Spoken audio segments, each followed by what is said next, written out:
2 priests walked into God's presence and were struck down by fire. Not idol worshippers, not enemies, priests. They had just seen fire fall from heaven in glory, and days later that same fire consumed them. What did they do that was so dangerous? This isn't just an old Bible story. It's a warning about holiness, obedience, and the danger of treating God casually, because the fire that fell then still speaks now.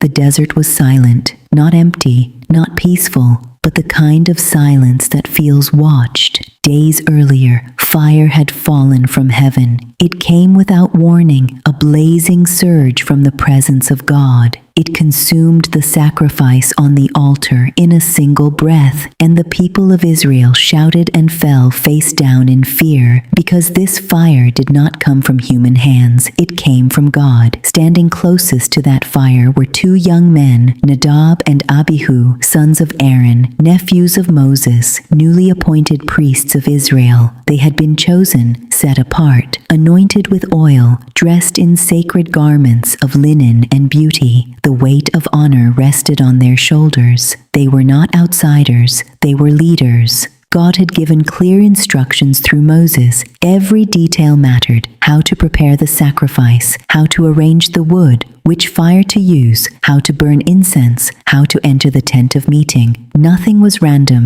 nothing was casual, because God is holy, and holy things are not handled carelessly. On the day the priesthood began, Aaron lifted the offering exactly as he had been commanded. The sacrifice lay on the altar, the people watched, and then heaven answered. Fire fell and consumed the offering completely, a roar of divine approval. The people cried out and fell on their faces. Some wept, some trembled, and no one doubted that God was present. In that charged moment, something stirred inside Nadab and Abihu. They had seen the glory, they had felt the heat, they had stood near the impossible. They were priests now, they carried authority, they moved freely in sacred space, they handled holy objects that others could not touch. And slowly, quietly, familiarity began to grow. When you stand near glory long enough, you can begin to treat it as ordinary. That night, the camp settled under a blanket of desert stars. The altar still burned with the fire God Himself had ignited. The holy flame was not to go out. It was to be preserved, protected, and used exactly as commanded. But somewhere between honor and assumption, a decision was made. Nadab lifted his censer. Abihu did the same. They placed incense inside. The fragrance was correct. The ritual seemed familiar. Their garments were in place. But the fire they used did not come from the altar. It was common fire, strange fire, fire God had not commanded. Perhaps it seemed small. Fire is fire, they might have thought. Incense is incense. We are priests. God has already shown His power. Surely He will understand. Surely this is not a big thing.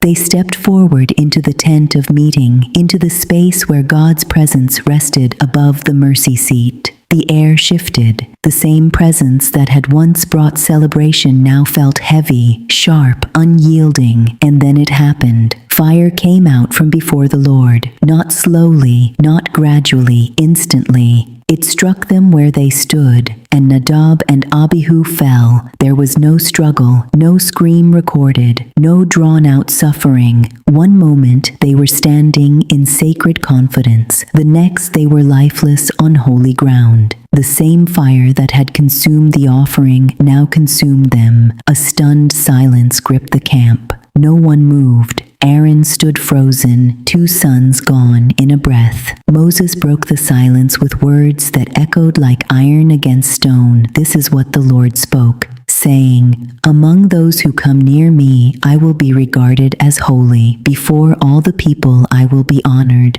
Aaron said nothing. What words could a father find in that moment? The bodies were not burned beyond recognition. Their priestly garments remained. They were carried outside the camp by relatives, removed from the place of worship. The altar still burned, the smoke still rose. Life in the camp did not stop, but something had changed forever. God then spoke clearly that the priests must not drink wine or strong drink when entering the tent of meeting, so that they would distinguish between the holy and the common, between the clean and the unclean. The line mattered. Holiness was not flexible. Emotion did not replace obedience. Position did not excuse presumption. Nadab and Abihu were not punished for ignorance. They had been taught. They had witnessed glory. They had heard the instructions. They were consumed because they approached a holy God on their own terms. The fire had not changed.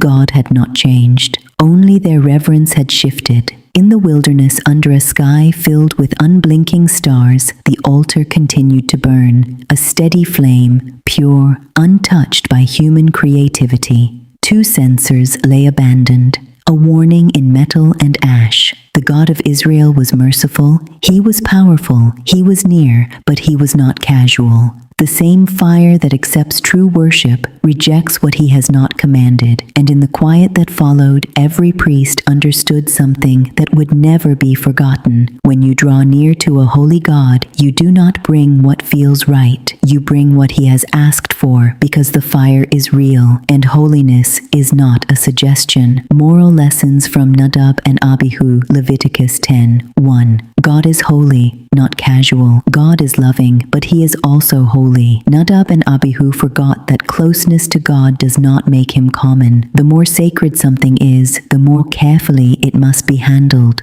2. Obedience matters more than emotion. Their offering may have looked spiritual. It may have even felt sincere. But God had given specific instructions. Good intentions never replace obedience. 3. Small disobedience can have serious consequences. It may have seemed like a small change, just different fire, but small compromises in holy matters can lead to devastating results. What feels minor to us may not be minor to God. 4. Position does not protect you.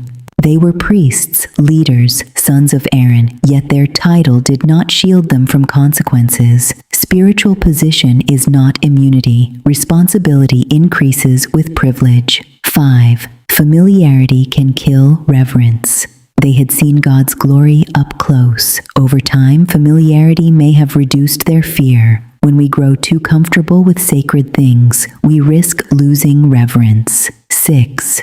Worship must be according to God's will. True worship is not creativity without boundaries. It is approaching God the way He has asked. Worship is not about what feels right to us, but what honors Him. 7. God's standards do not change. The same fire that accepted the sacrifice judged the disobedience. God did not change. His holiness remained constant. 8. Leaders are held to higher accountability. Those who lead others spiritually carry greater responsibility. When leaders compromise, the impact is larger, and so is the accountability. 9. Distinguish between holy and common. God later commanded priests to clearly separate what is holy from what is common. Blurring that line leads to spiritual confusion and danger. 10. Reverence protects us. This story is not only about judgment, it is also about protection. God established boundaries so that His people could approach Him safely. Obedience is not restriction, it is protection. At its core, the story of Nadab and Abihu teaches this. When you draw near to God, come with reverence, humility, and obedience. Because holiness is not a suggestion, it is a reality. Thanks for watching. If you enjoyed this, smash that subscribe button and join our community. And hey, drop a comment below letting me know where you're watching from, what you think, or what you'd love to see next. Here we go, deep into the Bible and bring you an interesting story they never taught you in Sunday school. Let's get the conversation going and make this channel even better together. See you in the next video.